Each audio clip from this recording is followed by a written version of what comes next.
Away from his professional family, he lived alone in a rented apartment in Queensgate, an exclusive part of London. For 20 years, it was his refuge from the world that only a chosen few could enter. My main job all through his career was to go out every time he recorded. I went out to the studio, watch the run-through, give him a few notes, watch the show, and then go back to his dressing room, help him put all his props into his plastic bags, get into my car. I drove him back to his house in Queensgate, and not once in 20 years did he ever ask me to get out of the car and come up and have a cup of coffee. Benny didn't live like other celebrities. He disliked showbiz parties and hated any display of wealth. To his friends, his lifestyle was frugal and uncompromising. All there was a little settee, and it was a plasticky sort of thing, and there was an awful coffee table there, and a telly, which was black and white telly there, and I went, is this it? He went, yeah, this is it. And he lives there. He's got his telly, he's got his cup of tea, he's got a pencil and a piece of paper. What more is there on this earth? I said, what's that up there? And he said, oh, there's a room up there. I said, well, let me have a look around the flat. And we went into this fantastic, huge room. And I went, my word, don't you use this? And it was sort of almost had a damp feel to it. And he went, no, never go in there. And I went, that's crazy. And so he used to always live down there. That's where the telly was. There were no pictures on the wall. There were no books, actually. There was nothing. I looked around, and there was in the shadows of the room, there was a fireplace and a mantelpiece. And I could see some things on that. And I went over, and there were about 20 or 30 objects on it. And they were all awards. Everyone's awards. But they weren't arranged in any particular fashion. I mean, some of them were lying on their backsides. But they hadn't been planned. They were just sort of plonked. There they were.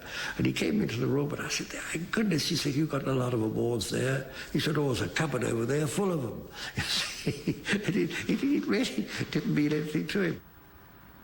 Benny's obsession with work was only interrupted by his other obsession, food.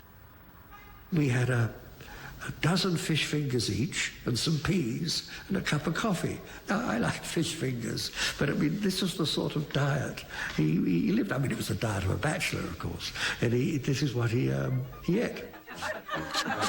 Benny couldn't control his weight. He bought his food daily to try to limit his appetite, but his waistline always fluctuated. He tried out many diets, especially at the start of filming. Sometimes when we were filming, he used to be very, very odd first thing in the morning. Rather stern and very fast, working very quickly, and everything, nothing was... And it took me a long time to realise he was taking a dietary tablet, which was like speed.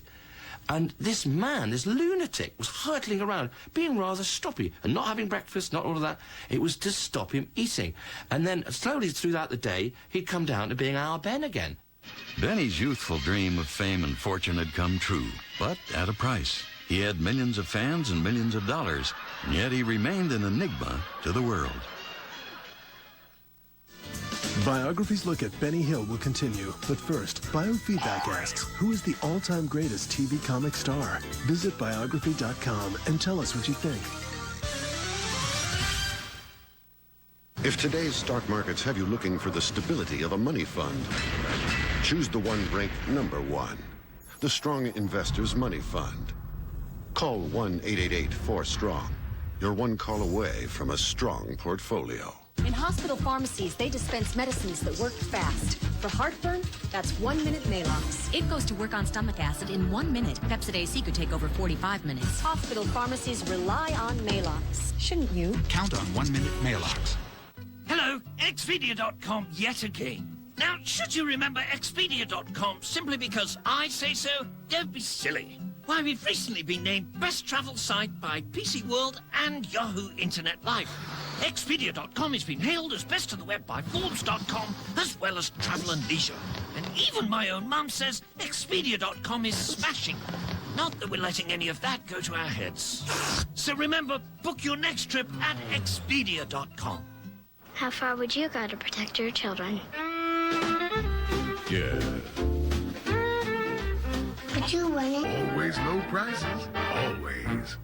Monday on Biography. Everyone gave up on him. The inspiration who showed the world that he could not only climb mountains, he could move them.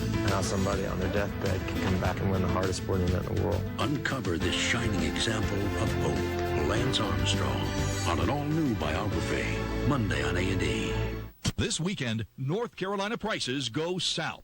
Everyone knows the lowest prices on fine furniture are found in North Carolina. They're the prices you find every day at the North Carolina Company. This weekend, those prices go even lower. All Bernhardt, all Hardin, all Sumter Cabinet, all Karastan, Lexington Upholstery, Hickory Chair, Century, even Kingsdown. Dozens of the finest names in furniture going south. Plus, you pay no interest for 1 full year.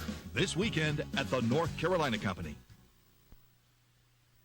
Every Discovery Kid has a story to tell.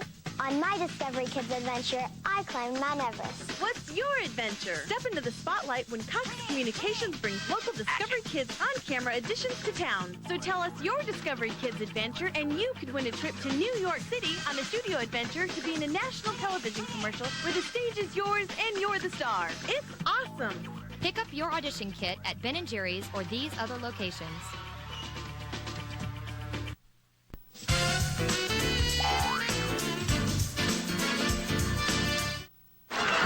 Dream had been achieved.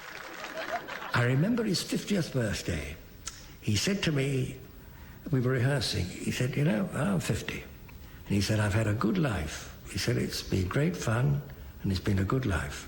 And he said, to tell you the truth, he said, I wouldn't mind if I went tomorrow. And I think he meant it. And the extraordinary thing about this was that this was before the great glory days.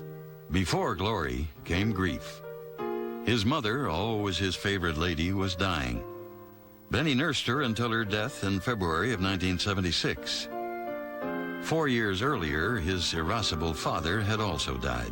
His sister lived thousands of miles away in Australia, and he was estranged from his elder brother. Apart from his cousin, all his intimate friends were in his professional family.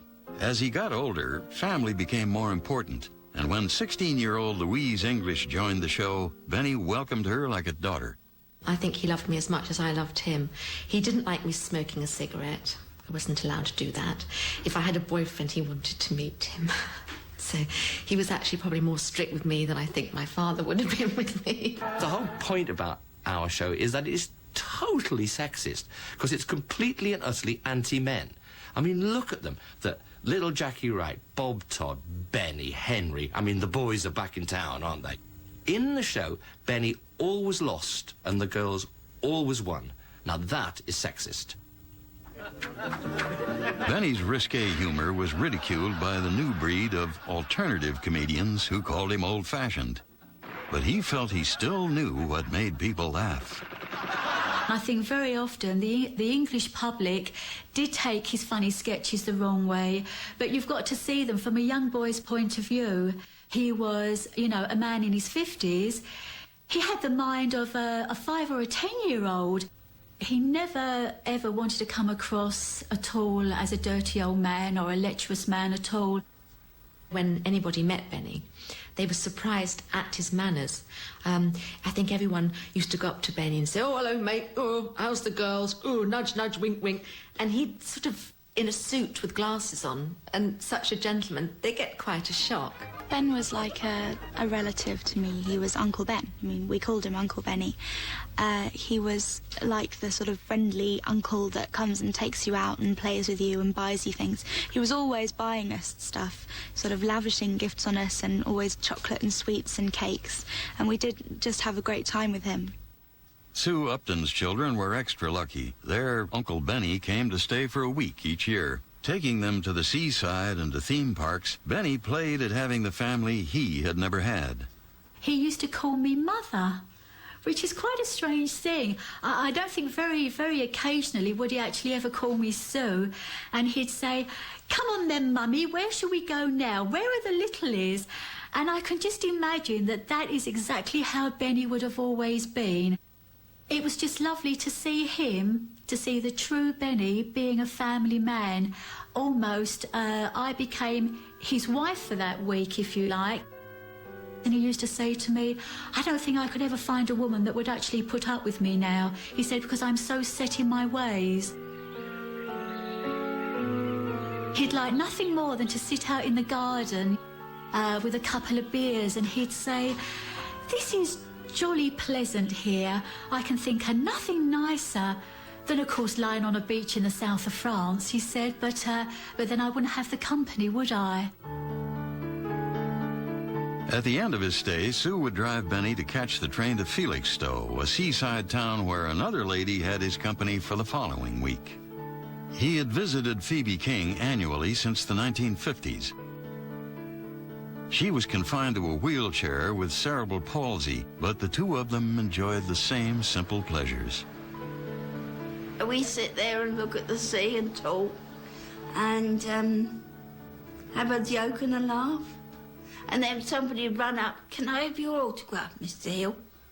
And look at me, wondering who I was. One girl said, is that your sister? No, he said, my girlfriend.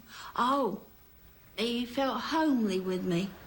He didn't have to put on airs. He could be himself with me. You've got to love him and his work.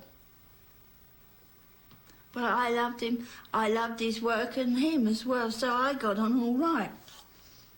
If you met anybody of his public, then he was Benny Hill. But I got Alfred Hawthorne Hill, the quiet gentleman. Only Benny's closest friends knew about Phoebe and another handicapped friend, Netta. They were his secret.